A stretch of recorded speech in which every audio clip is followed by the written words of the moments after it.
నమస్తే, welcome to our channel. నేను సిరి. చంద్రబాబు నాయుడు గారు పొత్తుకు ముందు ఒక ముఖ్యమంత్రితో భేటీ అయ్యారు. ఇంతకా ముఖ్యమంత్రి ఎవరు, అసలు ఆ భేటీలో ఏం చర్చించుకున్నారు, ఈ అంశాన్ని చర్చించడానికి మనతో పాటు ఉన్నారు ప్రముఖ సీనియర్ పొలిటికల్ అనలిస్ట్ అంకమరావు గారు. నమస్కారం సార్. నమస్తే సార్. ఇప్పుడు చూస్తున్నట్టయితే బీజేపీతో పొత్తు, చంద్రబాబు అంటే టీడీపీ పార్టీ బీజేపీతో పొత్తు కలవడానికి ఓకే అన్నారు. అయితే ఈ పొత్తు కన్నా ముందు ఒక ముఖ్యమంత్రితో చంద్రబాబు నాయుడు గారు భేటీ అయ్యారని చెప్పేసి మనకి వార్తలు వస్తున్నాయి. ఇంతకా ముఖ్యమంత్రి ఎవరు, అసలు ఏం చర్చించుకున్నారు సార్?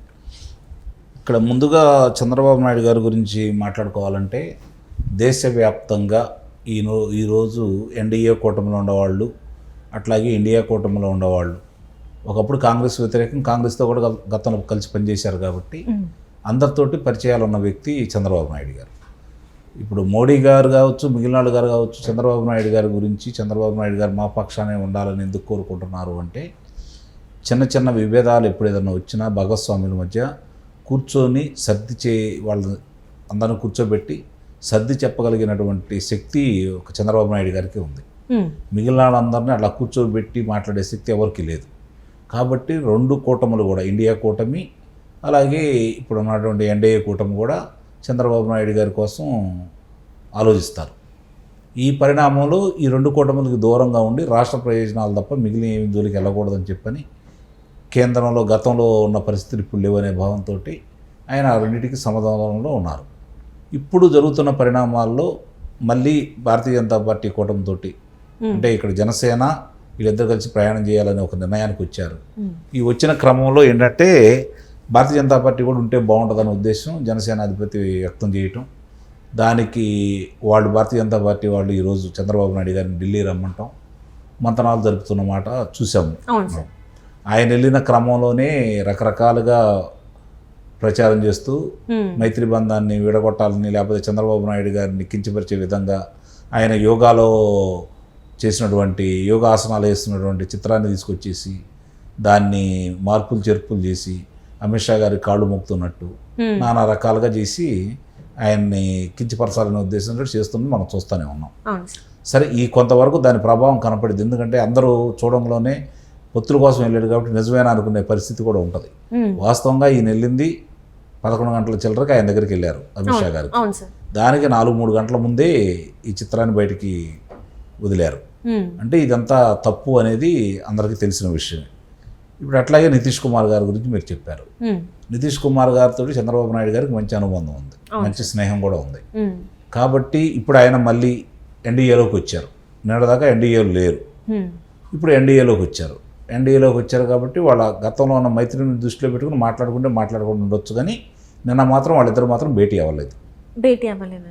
అంటే భేటీ అయినట్టు మాత్రం వార్తలు అయితే బయటికి చాలా వస్తున్నాయి. ఇంకా చర్చించుకున్నాడు అంటే సీట్ల కోసం కూడా చర్చించుకున్నట్టు కూడా వార్తలు వస్తున్నాయి. లేదు, సీట్లు చర్చించుకునే అంశం అసలు నితీష్ కుమార్ గారితో ఉండదు.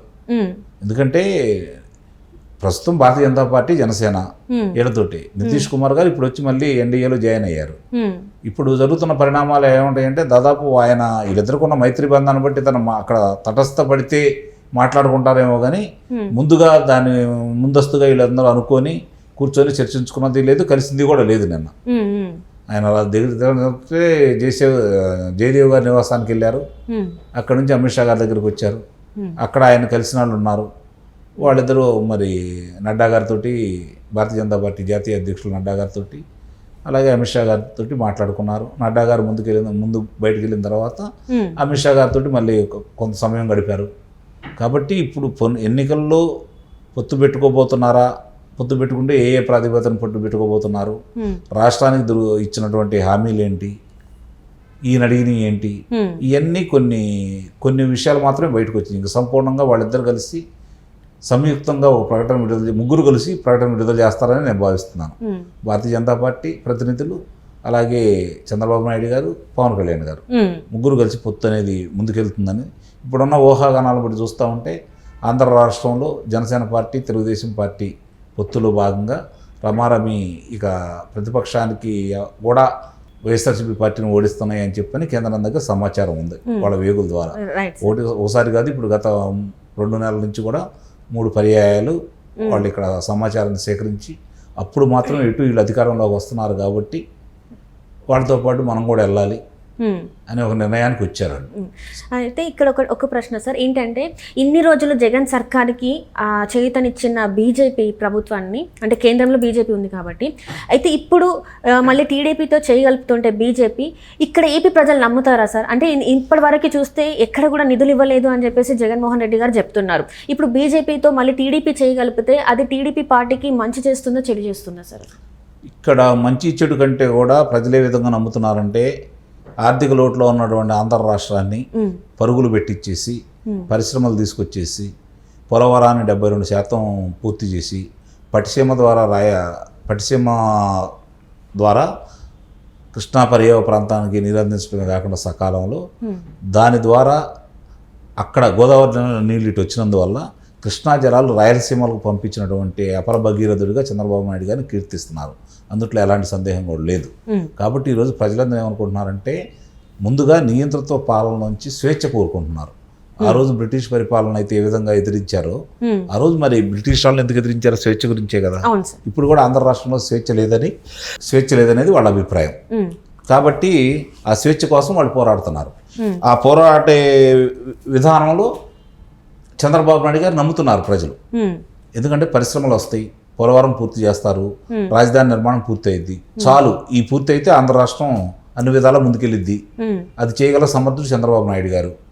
కాబట్టి గతంలో కూడా భారతీయ జనతా పార్టీ అనుకూలించినా వ్యతిరేకించినా వాళ్ళతో కలిసి ఎన్ని పనులు చేశారు కాబట్టి చంద్రబాబు నాయుడు గారు, రేపు కూడా చంద్రబాబు నాయుడు గారు ఎన్ని నెరవేరుస్తారనే నమ్మకం ప్రజల్లో అయితే ఉంది. కాబట్టి చంద్రబాబు నాయుడు గారికి పార్టీకి నష్టమే తప్ప ఆయన రాష్ట్రం ప్రయోజనాల కోసమే కదా వీళ్ళతో కలిసి వెళ్తుంది. అది అర్థం చేసుకుంటారని ప్రజలు నేను భావిస్తున్నాను. కొంత మీరు అన్న దాంట్లో కొంత నిజం ఉంది, బాధపడుతున్న మాట వాస్తవమే, వీళ్ళ మీద కోపం ఉన్నమాట వాస్తవమే. కానీ అక్కడ చంద్రబాబు నాయుడు గారిని చూసి ఇవన్నీ సర్దుకుపోతారని అయితే నేను భావిస్తున్నాను. ఎందుకంటే రాష్ట్ర ప్రయోజనాలు ముఖ్యం, రాష్ట్రంలో ప్రశాంతత ఉండటం ముఖ్యం, స్వతంత్ర భావాలతో ప్రజలు తిరగాల్సిన అవసరం ఉంది. కాబట్టి అవన్నీ ఇప్పుడున్న ప్రభుత్వంలో లేవు. కాబట్టి చంద్రబాబు నాయుడు గారు మొగ్గు చూపుతారు, కలిసి వచ్చే వాళ్ళని ఇష్టం ఉండా లేకపోయినా కూడా భుజాన్ని వేసుకుంటారని అయితే నేను భావిస్తున్నాను. అంటే ఇక్కడ బీజేపీ స్వలాభం కోసం, అంటే ఆ పార్టీ స్వలాభం కోసమే టీడీపీ నేతతో, అంటే టీడీపీ పార్టీతో పొత్తు కలుపుతుందన్న వార్తలు కూడా వస్తున్నాయి సార్. అంటే ఆంధ్రాలో ఎక్కడ కూడా బీజేపీకి అసలు ఉనికి అనేది లేదు. ఉనికి లేని తన పెంచుకోవాలి, తన స్థానాలను పెంచుకోవాలి, అక్కడ కూడా బీజేపీ ఉనికిని పెంచాలని చెప్పేసి చంద్రబాబు నాయుడుతో టీడీపీ పార్టీతో పొత్తు పెట్టుకుంటున్నారని కూడా వార్తలు వస్తున్నాయి. ఇందులో వాస్తవం లేదంటారా సార్? ఉంది, అదే చెప్పాను కదా. ఇక్కడ ప్రజాదరణ ఈరోజు ఈ రెండు కూటములకి ముందుగా ఒంటరిగా పోటీ చేసినా కూడా తెలుగుదేశం పార్టీ గెలిచింది అనేది వాళ్ళ దగ్గర సమాచారం ఉంది. దాని తోడు ఇప్పుడు పవన్ కళ్యాణ్ గారు కూడా వచ్చి కలిసిన తర్వాత నేను అన్నట్టు వైఎస్ఆర్సీపీ పార్టీకి గౌరవప్రదమైన స్థానాలు వచ్చే పరిస్థితి కూడా లేదు.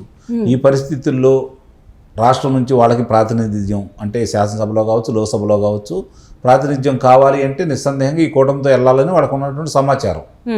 కాబట్టి పైన అధికారాన్ని దృష్టిలో పెట్టుకొని ఇప్పుడు దాకా, ఎందుకంటే వీళ్ళు కూడా ఎందుకు కలుస్తున్నారు అంటే, ఒక విధంగా రాష్ట్రంలో జరుగుతున్నటువంటి అరాచక పాలనకి అంతమొందించాలంటే కేంద్రం సాయం అనేది ఎంతో కొంత కావాలి. వ్యవస్థలు ఈరోజు వాళ్ళ చేతుల్లో ఉన్నాయి. కాబట్టి ఆ వ్యవస్థలో వాళ్ళ అదుపులోంచి బయటికి రావాలి అంటే, ఇప్పుడున్న వైఎస్ఆర్సీపీకి సహకరించకుండా ఉండాలి అంటే, తను నష్టపోయినా రాష్ట్రానికి ఉపయోగం. కాబట్టి చంద్రబాబు నాయుడు గారు తలకాయ ఉంచుకొని రాష్ట్ర ప్రయోజనాలు దృష్టిలో పెట్టుకొని వీళ్ళతో కలిసి ప్రయాణం చేయాలని చెప్పి ముందుకెళ్తున్నారని అయితే నేను భావిస్తున్నాను.